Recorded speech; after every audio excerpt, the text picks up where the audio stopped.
Hello everyone, welcome to the video tutorial series of the web development. I'm your instructor Varsha Tak. Let's start our today's lecture.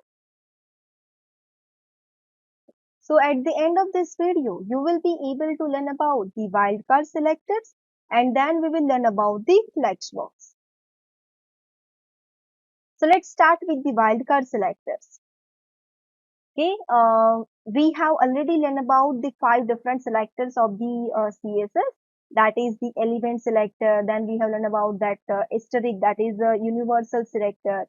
Then element that grouping selectors. Okay, so we have learned about the selectors. So except all this, there are different selectors are available in the CSS3.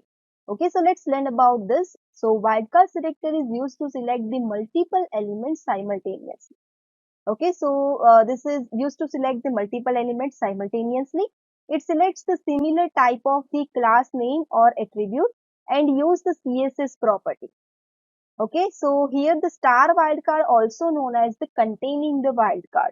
Okay, we have learned this star as a universal selector when we have discussed about this CSS selectors. So that is the basic selectors. And now here in this star wildcard, let's see what will be the different effect in this.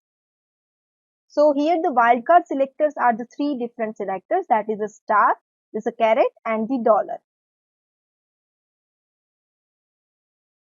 Now let's learn about this. So here you can see the first one is the star selector.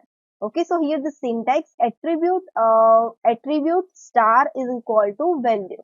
So this will be the syntax when we are talking about the wildcard selector. So you have to write this value like this way. So for example, attribute star is equal to str. So now what will happen?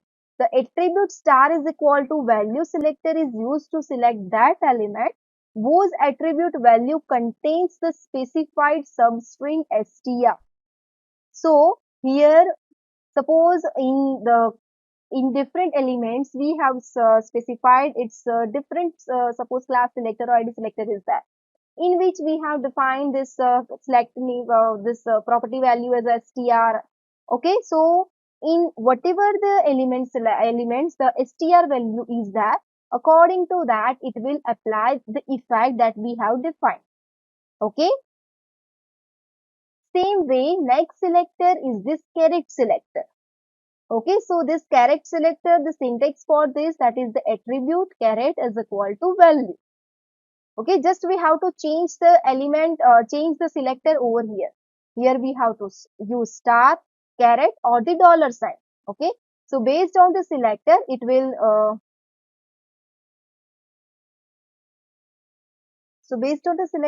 select the this string. Here you can see, for example, we have written attribute. Here you can see the, for example, we have written attribute caret equal to str. So what is the meaning of this? What is the meaning of this? Here you can see the whatever the value that will be contained in this substring as a str, but here we have used this caret sign. That means the selector is used to select those elements whose attribute value begins with the specified value str. Okay, so whose attribute value that is starting with the str, that will be selected by this character. Okay, then next one is the wildcard selector. Okay, here in the wildcard selector is a dollar sign. Okay, here this wildcard selector is the dollar sign. So syntax attribute dollar value. Okay, so here the attribute dollar is equal to str.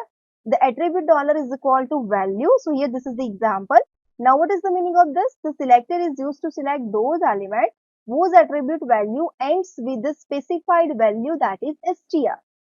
So whose attribute value ends with the str, that will be selected by this wildcard selector. Okay, so 3 wildcard selectors are there: star, caret and dollar. Star, that means all. Caret, that means the attribute value that is matched with the string that we have defined in the starting. And dollar means it will match the value that will match in the ends of the string. So now here you can see, here we have defined the star selector.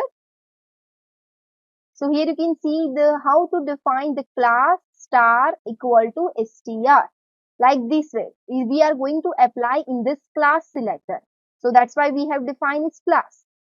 Okay, so here class star is equal to str. So in which the str string is there, so this effect will be applied to that particular elements. So here you can see this division class first str, so it will be applied to this div also. Here str second, so it will apply to this div also. Here my strt, so it will apply to this div also, and here the third str. Okay, so this effect will be applied to all this div and this paragraph tag.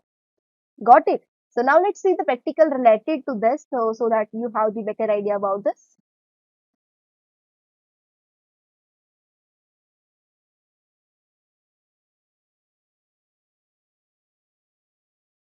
Okay, so now here you can see this is the practical related to this selectors. First, we have to check about the start selector. So let's see, do the start selector over here. Here you can see how to define this wildcard selector. This is the syntax for defining the wildcard selectors. In this bracket, you have to define on which selectors we are going to apply. We are going to apply on the class. So here you have to write the class. After that, you have to write this star, because we are using the star selector, equal to in bracket whatever the string you want to just find out, so that you have to define as a substring. Okay, and here you can see what color, what we have defined here. We have defined the background color green. Okay, color is equal to, that means the four color, the color only color is, that means for the four color. So color is white, then padding is 10 pixel, and then margin is 10 pixel. Here you can see we have applied the different style for the particular element. For H1 we have defined the color green, but it will not affect it right now because we have defined its background color as a green, so there is a no need of this. Okay, now let's define text align center and width is equal to 50%. Now here you can see the heading that I have given, that is a wildcard selectors. And here you can see we have defined this 1, 2, 3 div and 1 paragraph. Okay, so 4 things are there that is going to be displayed. So here you can see the div we are going to define on the class basis. So here we have the class. Class is equal to first str. Okay, so first r, then class is equal to str second, then class is equal to my strt, then for in the p tag we have defined class is equal to third str. So when we are talking about the star selector, it will find out the substring in all this class name. So it will find out str in this, and str in this, str in this, and str in this. So the effect that we have defined, that we will be applied to each and every element, that is a div and paragraph. So let's see output of this. See here. Okay, so it is applied to all the division. But now suppose I am changing the name to this class, that sr second. So I think it will not apply to this. So let's see the output of this. See here. So there is no substring of the str. That's why it is not applied to this. Got it? Now just define the caret sign.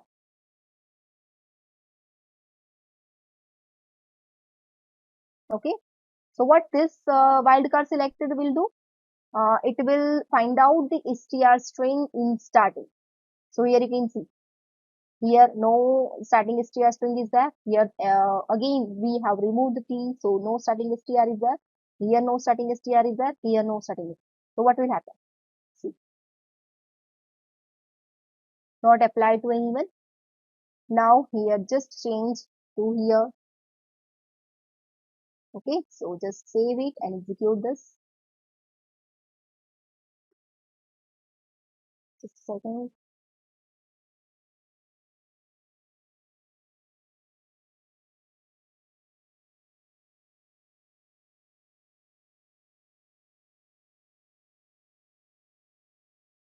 See, it is applied to this one day, because just second div has the str as a starting substring. That's why. Now let's see over here about the dollar. So what dollar will do? Dollar will check this substring as a end string. So here you can see, here str is there. and here str is there. So it will apply to this first div and this last paragraph. So let's see this. Just save this because we have done the changes and just execute it. See here, it is applied to this first and last, first div and last paragraph text. Got it? So like this way you can use this different wildcard selectors.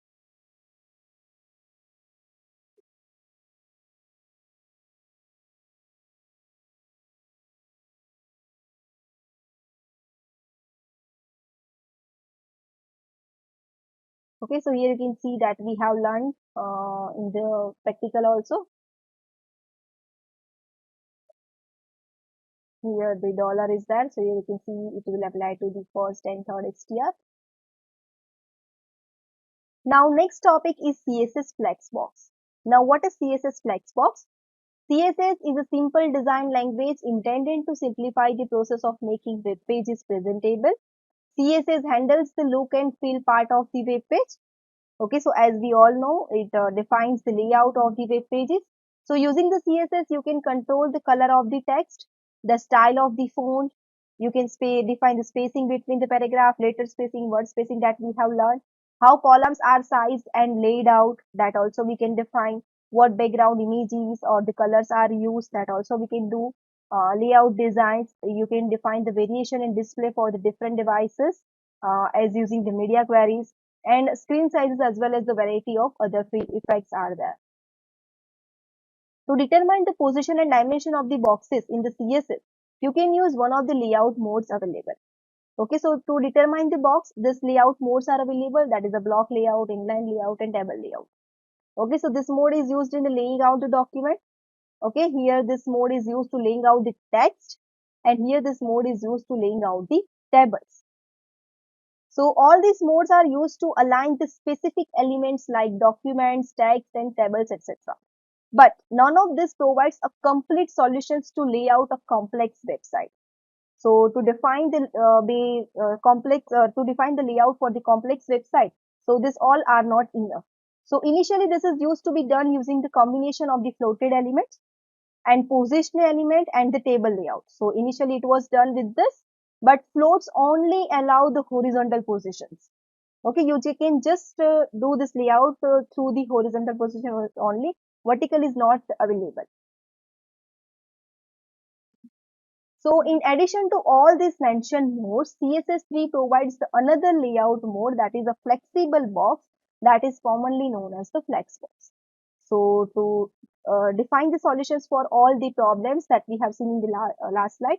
So for that, the flexbox is a solution, that is the feature of the CSS3. CSS3 flexible box is also known as the CSS flexbox. It is the new layout mode in the CSS3. Okay, it is used to make the element behave predictably when they are used with the different screen sizes and different display devices. It provides a more efficient way to lay out, align and distribute space among the item in the container. Okay, so this define this the extra layout for this complex website. It is mainly used to make the CSS3 capable to change its item width and height to best fit for the available spaces. So whatever the space is available, according to that, its best fit layout will be designed using the flexbox. So it is preferred over the block model. Okay, so here you can see whenever we are talking about the flexbox, so it contains the flex containers and the flex items. So the flex container specifies the properties of the parent. So whatever the parent is that will be the flex container in which you can fulfill all the child elements. So it is declared by setting the display property of an element to either flex or the inline flex. Next one is the flex item. So flex items specify properties of the children. So there may be one or more flex items inside a flex container. So one container will be there, like you can define your own container in which whatever the element you want to put, that you can put in that particular flex box. So here you can see this is the parent container, that is the blue in color, and this is the child container, that is the gray in color. And here you can see, here this is the parent in which one child is there. Now whatever the child you are going to insert, that will be in this parent div. Here you can see. So like this way you can add this many childs in it.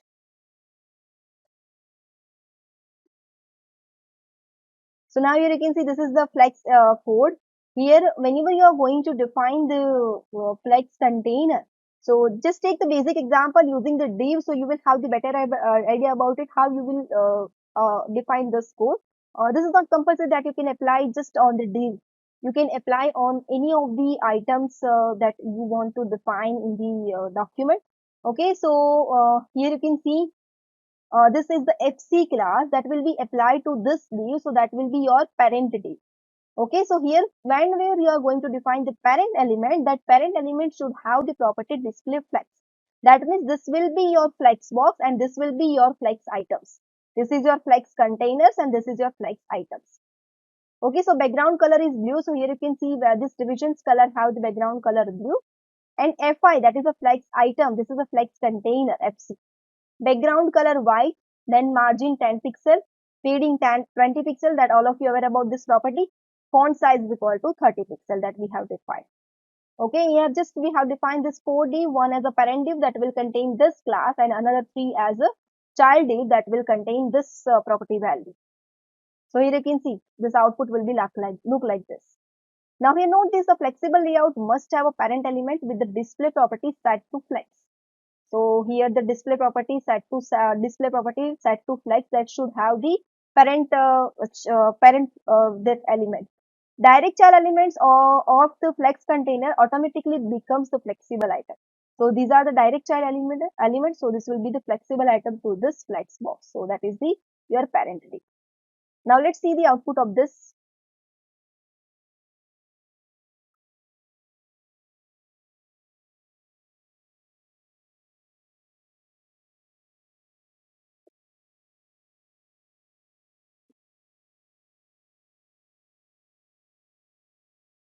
So here you can see whatever the code we have seen in the slide that is defined over here, and here you can see I have defined this 5 divisions, 5 div inside this parent div, and this is the flex container and this is all the flex child. So now just execute this. Okay, so as many as item you want to add, you can add over here. Suppose I am adding this again this 3 item that you can add in this flex item. So it will be there in the flex.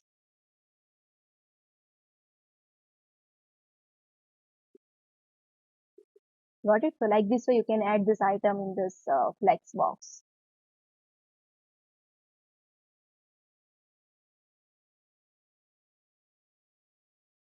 So these are the numbers of features of the flex box, directions that you can arrange the items on the web page in the directions such as left, right to left, top to bottom and bottom to top.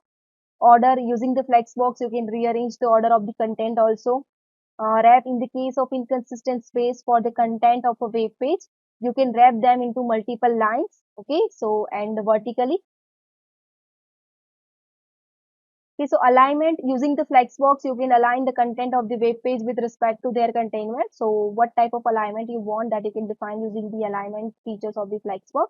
You can resize the flexbox also. So using the flexbox, you can increase or decrease the size of the item in the page that will be fit in the available spaces. So these are the features of the flexbox. So in this video, we have learned about the wildcard selectors and we have learned about the flexible box that is known as the flexbox. Okay, so thank you for watching. We will meet in the next lecture with a new topic. Thank you.